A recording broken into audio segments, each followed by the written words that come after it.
Radio 2M. Faites entrer l'invité. Avec Mohamed Zouak. Bonjour chères auditrices, chers auditeurs fidèles à cette émission. Faites entrer l'invité spécial marocain du monde.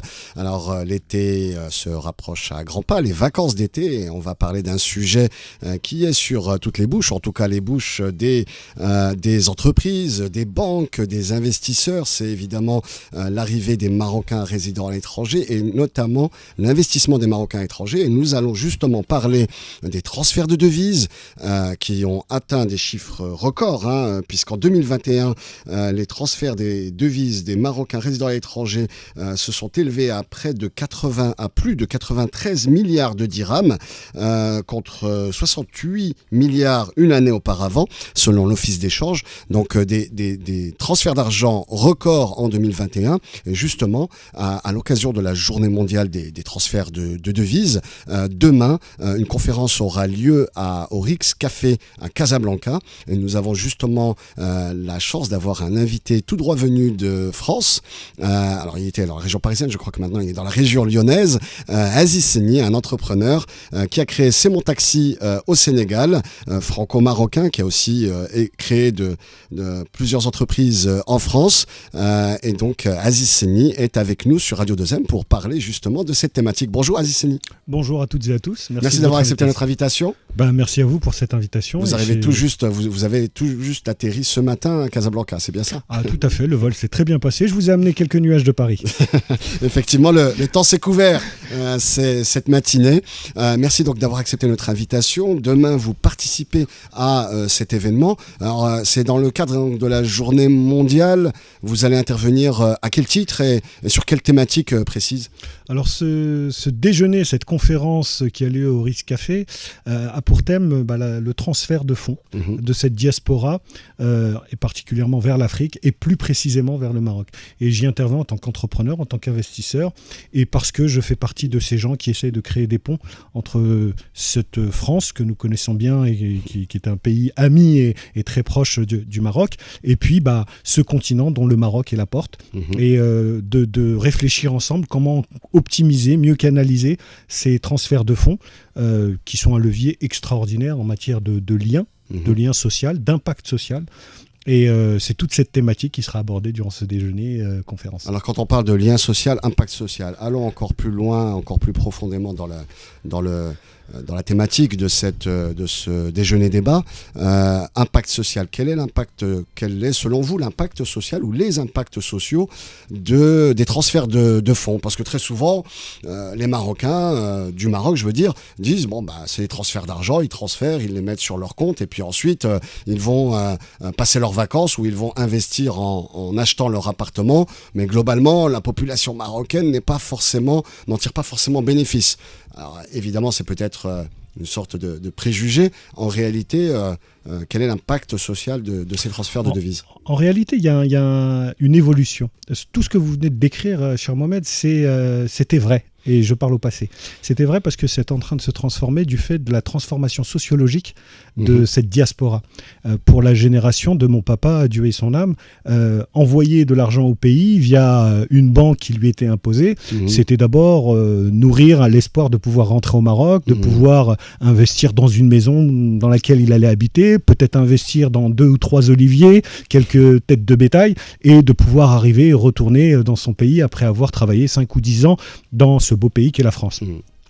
La génération qui a suivi, la mienne, la vôtre, la nôtre, c'est un petit peu différent, avec des études, avec une vision d'investissement, avec une attente en termes de rentabilité, une gestion de portefeuille, de l'intermédiation. On s'intéresse à savoir si je passe par une banque, sur d'autres intermédiaires financiers, où est-ce que va mon argent, à quoi il sert, des questions qui bonnement n'étaient pas posées par cette précédente génération d'immigrés qui travaillaient dans des usines, sur des chantiers, etc., et qui alimentaient des comptes bancaires sans savoir réellement ce que la banque en faisait, et c'était c'était pas leur souci, et de toute façon, ils ne le comprenaient pas, puisque peu ou pas lettrés. Donc, il y a une vraie différence déjà au niveau éducation, au niveau relation avec l'argent, et puis ce qu'on fait de l'argent. Je pense que beaucoup de ces membres de cette diaspora envoient de l'argent en ayant le souci de savoir à quoi il sert. Est-ce que c'est uniquement, et c'est légitime, je vais acheter ma résidence secondaire, très bien, mais je pense qu'on a passé ce pas-là. Je pense qu'il y a des gens qui veulent investir dans des sociétés qui se développent ici au Maroc, en Afrique subsaharienne, et qui veulent que ces entreprises aient une action sociale. C'est un mouvement mondial, c'est pas exclusif à l'Afrique, au Maroc. Il y a une dimension de se dire, je veux gagner de l'argent, mais en faisant du bien autour de moi. Et effectivement, cette diaspora, avec ce lien très affectif lié au Maroc, même si pour beaucoup d'entre eux, ils n'ont pas grandi ici, il y a cette volonté de se dire, mon argent, certes, je prends ma part, et c'est légitime, j'ai un retour sur investissement, mais l'action, elle est là, elle est menée, et il y a un impact en recrutement locaux. Ça crée des emplois sur les problématiques d'environnement, sur le développement technologique du pays. Bref, il y a un impact social et sociétal sur mon investissement. Alors, effectivement, on entend bien l'impact social, l'impact économique de cette transformation des transferts de devises qui va vers des investissements productifs et peut-être à forte valeur ajoutée dans l'économie mondiale. Mais est-ce que la génération de nos parents n'avait pas aussi des transferts de devises qui avaient un impact social? C'est-à-dire qu'encore aujourd'hui, quand on parle des 93 milliards de dirhams qui sont transférés, une bonne partie, c'est du soutien familial. Là aussi, il y a un impact social. Alors, peut-être qu'effectivement, on ne peut pas les considérer comme étant des investissements, mais le fait d'aider sa famille, etc., a un impact social. Si je comprends bien, vous estimez qu'effectivement c'est tout à fait normal d'avoir ces transferts d'argent, d'acheter une résidence secondaire ou d'acheter un terrain, etc. Mais pour vous, il est important de transformer ces transferts de devises vers des investissements à fort impact pour créer des emplois de manière beaucoup plus... C'est-à-dire, qu'on ne soit pas sur un épiphénomène où on va aider sa famille, mais à créer de l'emploi de manière beaucoup plus massive. Je crois que c'est pas incompatible, et je crois que le phénomène s'est cumulé. On continue, je pense, à aider sa famille pour ceux qui sont dans les villages. On l'a vu pendant cette période de Covid où les flux ont très fortement augmenté. Donc on peut imaginer, je ne suis pas rentré dans le détail d'où est-ce qu'a été adressé tout cet argent, mais j'imagine que c'est pour la protection, pour la santé et pour accompagner les plus malades, parfois malheureusement aussi pour accompagner les deuils et financer des enterrements. Donc effectivement, cette dimension familiale est encore présente. C'est juste que je pense qu'avec l'augmentation du niveau social de l'éducation, on élargit le spectre. On continue un petit peu à aider la famille, rester là. On continue à aider celui qui a besoin pour ses études, pour financer un petit peu le cousin qui a besoin de quelque chose. Mais on ne s'interdit plus, parce qu'on a les compétences, parce qu'on a la vision, parce qu'on a l'éducation, d'investir de manière beaucoup plus large sur d'autres projets. Donc, et c'est là où c'est intéressant. Finalement, de quoi s'aperçoit-on ? C'est que le Maroc évolue, sa diaspora évolue, et on est en train d'ouvrir, de s'élargir. Donc moi, je trouve ça très intéressant. On est au cœur d'un sujet qui est celui du développement. Et sur ce sujet-là, on voit bien que le Maroc se développe. Il se développe à la fois en interne et en externe. C'est-à-dire que, effectivement, en parallèle de l'évolution de cette diaspora, des mentalités au sein de cette diaspora, ces nouvelles générations, il y a aussi l'évolution du Maroc et de l'Afrique, où le Maroc économiquement devient plus attrayant pour les investisseurs, alors des investisseurs étrangers, mais aussi des investisseurs qui ont un lien familial avec le Maroc, qui sont nés ou qui ont des origines, leurs parents sont nés au Maroc, et puis aussi cette ouverture, puisque depuis quelques années, le Maroc est très moteur sur l'investissement à l'étranger, en Afrique, et dans certains pays d'Afrique, comme la Côte d'Ivoire, c'est l'un des plus gros investisseurs étrangers. Est-ce que ça aussi, ça a créé une sorte d'un effet d'entraînement pour ces binationaux, ces franco-marocains, et peut-être d'autres pays qui se disent, effectivement, il y a des opportunités au Maroc, c'est le moment d'investir, notamment ces 20 dernières années? Moi, je crois qu'il y a une diaspora, en tout cas pour celle que je connais, qui est un petit peu européenne, je crois qu'il n'y a même plus une vision nationale, c'est une vision continentale. On se dit, on est d'origine où on a un lien affectif avec le Maroc, avec le Sénégal, et on ne voit plus uniquement le Maroc ou le Sénégal parce que nos parents sont originaires de là. On voit tout ça comme un grand ensemble, et on se dit, il y a des opportunités. Il y a des opportunités sur ce continent qui est celui de mes ancêtres, il y a des opportunités parce que c'est un continent en développement, et il y a des opportunités parce que je sais que si je mets mon argent là, non seulement je vais en gagner, mais en plus ça va faire du bien à ce continent et à son développement. Donc bien sûr, et ça permet à des Sénégalais ou à des Ivoiriens d'origine d'investir au Maroc, des gens d'origine marocaine d'investir au Sénégal ou en Côte d'Ivoire, et tout ça se brasse, et loin de diviser le continent, ça le rapproche, parce que ça crée forcément des ponts avec une multitude de rencontres culturelles, une dimension française, allemande, italienne, qui vient investir au Maroc, au Sénégal, en Côte d'Ivoire. Et ça crée des connexions encore plus fortes, des liens. La diplomatie économique n'est plus un secret pour personne. Donc oui, je trouve que tout ça est très positif. Ça doit être renforcé, et ça doit être renforcé en particulier par le rôle des banques qui aujourd'hui doivent aussi accompagner ce mouvement. On ne peut plus se comporter, quand on est une banque marocaine, on ne peut plus se comporter uniquement comme on l'a fait, comme ils l'ont fait, comme ils étaient contraints de le faire. C'est-à-dire uniquement accueillir les devises sans prendre de risques, sans accompagner toutes ces entreprises qui s'engagent et qui prennent des risques. Donc il y a aussi une réflexion sur comment les banques marocaines, comment les banques marocaines qui ont une dimension internationale sur le continent peuvent accompagner tous ces investissements et toutes ces sociétés dans lesquelles la diaspora investit. Et là, il y a un vrai sujet. Au Maroc et en Afrique. Et dans le reste de l'Afrique, oui. Le Maroc a la chance d'avoir un réseau bancaire national qui s'est très bien exporté à l'international. Je vois très bien les filiales marocaines au Sénégal, par exemple, avec un ancrage et un professionnalisme face à un marché qui est compliqué, très compliqué, au point que les banques françaises, Société Générale, BNP, sont en train d'abandonner le terrain au profit de ceux qui savent faire, dont les banques marocaines. Et donc, il y a un rôle important d'accompagnement, à la fois financier, technique, et mettons des mots sur les idées. Il y a du soft power pour le Maroc sur ce sujet-là. Donc il y a l'image du Maroc qui est en jeu. Donc tous ces sujets, moi ça me renvoie à un discours de Sa Majesté de 2019 où le roi avait très clairement appelé les réseaux bancaires à se mobiliser sur ces sujets-là. Je ne sais pas si ça a été fait depuis, j'ai pas trop le sentiment, mais j'espère que tout cela sera suivi. Ça va s'accélérer. Justement, vous avez parlé du Sénégal, du Maroc et du Sénégal. Vous avez créé C'est Mon Taxi au Sénégal, pas au Maroc. Pourquoi d'ailleurs au Sénégal et pas au Maroc ? Parce que les opportunités sont différentes. Moi, j'ai une formation de logistique. J'ai dirigé une entreprise de transport à la demande. Donc, l'ancêtre un peu d'Uber en France. Nous étions un peu précurseurs. J'avais 150 chauffeurs salariés sur l'Île-de-France. J'avais 14 franchisés répartis un peu partout en France. De cette expérience, j'ai souhaité la porter sur le continent parce qu'il y a une vraie question de mobilité sur ce continent. On l'a vu au Maroc avec de nouveaux entrants face aux taxis, sur l'organisation même des taxis. Et puis en Afrique subsaharienne, c'est encore plus vrai et plus frappant. Donc, simplement, les législations sont différentes. La législation et l'encadrement du marché des taxis au Maroc, ce n'est pas la même et pas du tout la même chose que celle qu'on peut avoir au Sénégal, en Côte d'Ivoire ou au Gabon, où nous sommes aussi au Gabon à Libreville.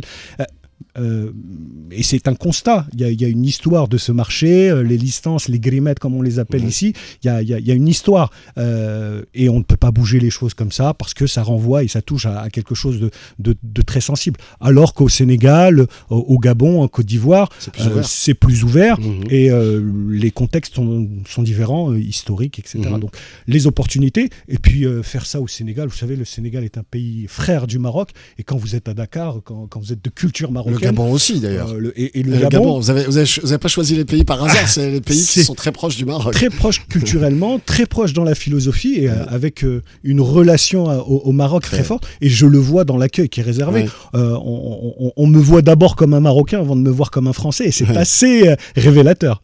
Et alors, C'est Mon Taxi, vous êtes sur le transport, sur le taxi, mais quelle est votre proposition de valeur C'est-à-dire, qu'est-ce que vous proposez dans ces deux pays-là et quel est justement cet impact social dont vous parliez tout à l'heure? Typiquement, c'est mon taxi. C'est un acteur qui a une ambition, c'est celle de devenir le premier opérateur de renouvellement des flottes de taxis en Afrique subsaharienne. On a des taxis à Dakar, à Abidjan ou à Libreville qui sont dans un état assez délabré, qui sont vieux, polluants, peu sécurisés. On a des chauffeurs de taxi qui ne sont pas du tout formés. Vous avez votre permis, vous mettez derrière votre volant et vous devenez taxi. Donc nous, la proposition de valeur, c'est de prendre des jeunes diplômés au chômage, et Dieu sait qu'il y en a quelques-uns, pour en faire des entrepreneurs taxis, donc des indépendants, donc de les former au standard international, avec une formation aux normes Calliope, donc c'est une norme française, et ensuite, une fois qu'ils ont obtenu leur formation, validé leur formation, on finance un véhicule neuf avec une motorisation éco-responsable. Alors à Dakar, à Abidjan ou à Libreville, on n'est pas encore tout à fait structuré pour faire de l'électrique. Nous, notre motorisation, elle est GPL essence, gaz et essence. Donc c'est déjà un premier pas pour la protection de l'environnement et puis la sécurité, puisque ce sont des véhicules neufs. Et donc ça permet un renouvellement. Donc on est sur cette dimension à la fois renouvellement humain et renouvellement du matériel roulant. Et pour le financement, c'est peut-être aussi pour ça, c'est que nous sommes actuellement en train de structurer un financement assez original à travers ce qu'on appelle un soukouk. Ouais, d'accord. C'est un titre participatif qui va s'adresser justement à cette diaspora, à tous les amis de l'Afrique, en disant voilà, on a cette structure, vous pouvez investir des tickets à partir de 2 000 €. Ça vous rapportera 5% par an. Je dis 5% par an, ce n'est pas des intérêts, puisque ça viendra du finance islamique. C'est un outil de finance islamique. On peut le dire dans cette radio, il y a d'autres endroits où ce mot-là est radioactif. Donc oui, finance éthique, dirait-on ailleurs. Finance éthique. Et c'est des fruits. Donc ils ont une plus-value sur leur investissement, qui est en fait une sorte de prêt. Voilà. C'est un titre participatif. C'est un titre participatif, donc ils prennent effectivement Mohamed Eswag va investir 2 000 €. Chaque année, il a quasiment la certitude, mais il y a un niveau de risque quand même, d'obtenir 5%, 6%, 7% de rendement. Au bout de 5 ans, on lui restitue à la fois ce qu'il a gagné, son rendement et son capital. D'accord. Et tout cela en ayant en face, en visuel, la personne qui l'a aidé, monsieur Diop, avec son véhicule et en voyant très concrètement où a été son argent et comment il l'a gagné. Donc l'impact social dont vous parliez. L'impact social. On crée un emploi, il crée son propre emploi et un emploi pérenne et il participe dans différents domaines écologiques puisque il y a moins d'émissions de gaz carbonique parce que vous choisissez des carburations qui sont plus économes. Mais aussi en termes de formation, ils sont plus efficaces, plus compétents pour être des taxis, pour conduire des taxis dans ces pays-là. Ce sont des auto-entrepreneurs, des micro-entrepreneurs qu'on aide à s'installer, qui s'ancrent chez eux, qui travaillent dans le secteur qui est un secteur du tourisme aussi, de la mobilité, et qui rendent service à la population là où ils sont.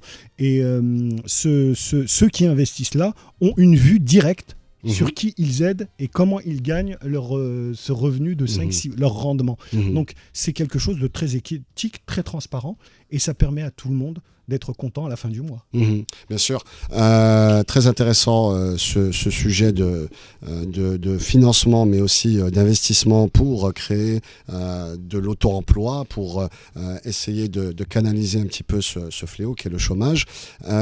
Vous travaillez aussi, pas seulement en Afrique, donc d'ailleurs vos premières entreprises étaient en France, mais vous continuez à travailler au niveau de la France, notamment dans les quartiers populaires. Vous avez créé, je crois récemment, un nouvel organisme pour aider à la mise à l'échelle, comme on dit, la scalability en anglais, c'est-à-dire la croissance des petites entreprises dans les quartiers sensibles, dans les zones franches. Alors je crois que ça a évolué comme nom, mais des entrepreneurs qui sont dans des quartiers populaires. Eh bien, vous avez mis en place des solutions pour les accompagner. Parlez-nous-en un petit peu de de cette initiative? Alors, à côté de cet engagement à but lucratif en Afrique, c'est Mon Taxi, c'est vraiment une société avec beaucoup d'ambition. Mais à côté de ça, j'ai un engagement effectivement associatif, presque syndical, avec la création d'un dispositif qui s'appelle Quartier d'affaires.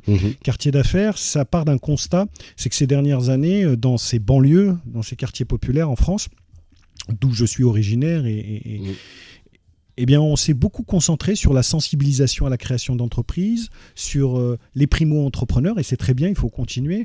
Et le parent pauvre de toutes les politiques publiques, parapubliques, de l'engagement des grands groupes, ça a peut-être été ces entreprises. L'INSEE nous dit qu'il y a 54 000 entreprises de plus d'1 salarié qui n'ont finalement bénéficié d'aucun soutien. Et pourtant, elles représentent un levier important en matière économique pour répondre à quelques maux sociaux que sont le chômage, l'augmentation des recettes fiscales, parce qu'une entreprise qui se développe, c'est plus de recettes fiscales locales. Et puis de services dans ces quartiers qui sont parfois laissés pour compte. Quand on a une entreprise qui va créer soit un emploi, soit plus d'emplois, 3, 4, 5, dans le domaine de la sécurité ou dans le domaine du nettoyage, de la service aux personnes, etc. Ça crée évidemment une dynamique entrepreneuriale, mais aussi sociale dans ces quartiers. Notre raison d'être quartier d'affaires, sa raison d'être, c'est la croissance des entreprises installées dans les quartiers prioritaires de la politique de la ville. D'accord. Mon obsession, c'est de me demander comment je peux aider l'entreprise qui a 1 salarié à passer à 5, celle qui en a 5 à passer à 50, celle qui en a 50 à passer à 200. D'accord. Donc la croissance. Tout ça, il y a une méthodologie, on a une caisse à outils pour ça. On travaille à la fois sur le côté chiffre d'affaires, plus de commandes. On travaille aussi sur mieux acheter, dans un contexte où on a une flambée des matières premières, où les prix augmentent. Mieux acheter, ça contribue aussi à travailler sur la rentabilité. Et tout ça avec un dispositif français qui s'appelle le mécénat de compétences, qui permet à des grands groupes de mettre à disposition des petites entreprises, des salariés, moyennant une réduction d'impôt sur le salaire plus charge. Donc c'est assez innovant, c'est nouveau.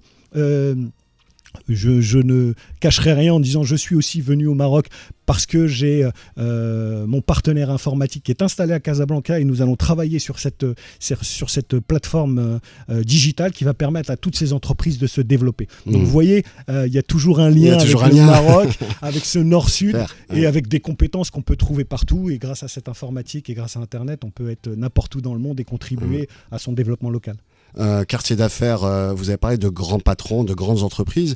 Est-ce qu'il y a l'ombre du MEDEF derrière cette initiative? Parce que vous avez fait partie du MEDEF jusqu'à récemment. Vous étiez membre du MEDEF, patronat. J'ai été pendant 7 ans à la direction du MEDEF, comme président de différentes commissions, côté des 2 présidents qui se sont succédés. J'en garde un souvenir excellent. J'y ai beaucoup appris. J'ai beaucoup compris aussi un certain nombre de choses. J'y ai fait des rencontres extraordinaires et formidables.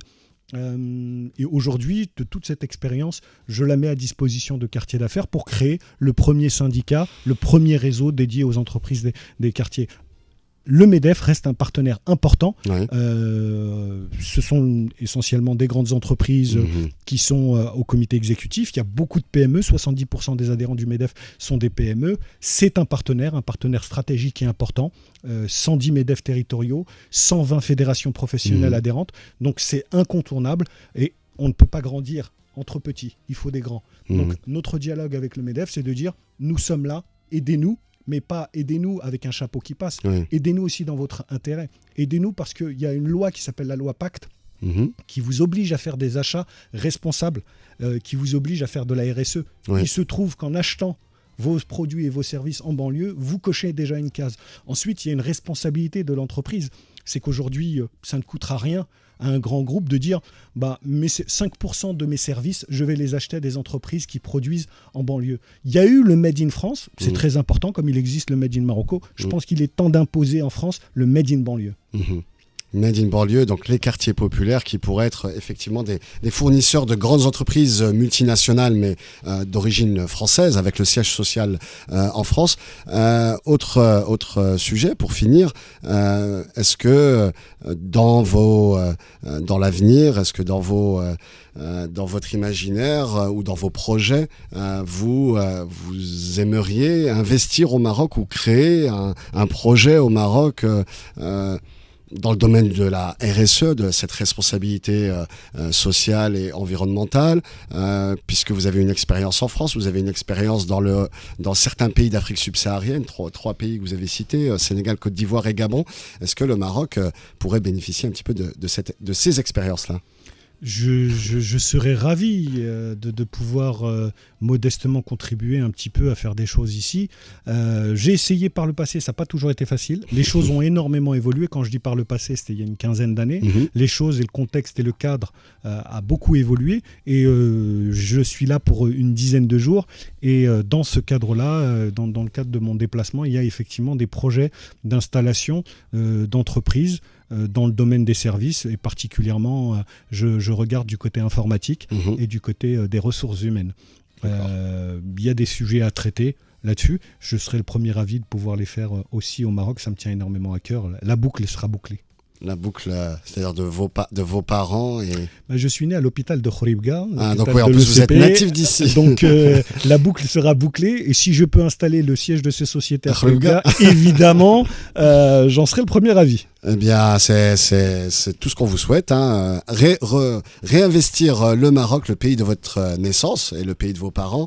En tout cas, vous êtes évidemment toujours la bienvenue, que ce soit au Maroc ou à Radio 2M. Merci beaucoup d'avoir accepté notre invitation et d'avoir pu nous éclairer un petit peu justement sur ces investissements à impact social, sur les transferts de devises. Donc, je rappelle, vous participez à un déjeuner-débat organisé au Rix Café à Casablanca demain, jeudi 16 juin. Merci beaucoup Aziz Seni. Merci à vous, merci de votre invitation. Plein de bonnes choses pour vos investissements, bien sûr. Et j'espère qu'ils auront autant d'impact social dans l'avenir. Merci beaucoup chères auditrices, chers auditeurs. Cette émission est terminée. La suite de vos programmes dans quelques instants. Et je vous donne rendez-vous la semaine prochaine, évidemment, mercredi 13h pour un Faites entrer l'invité spécial Marocain du Monde. Merci, au revoir. Vivre avec vous.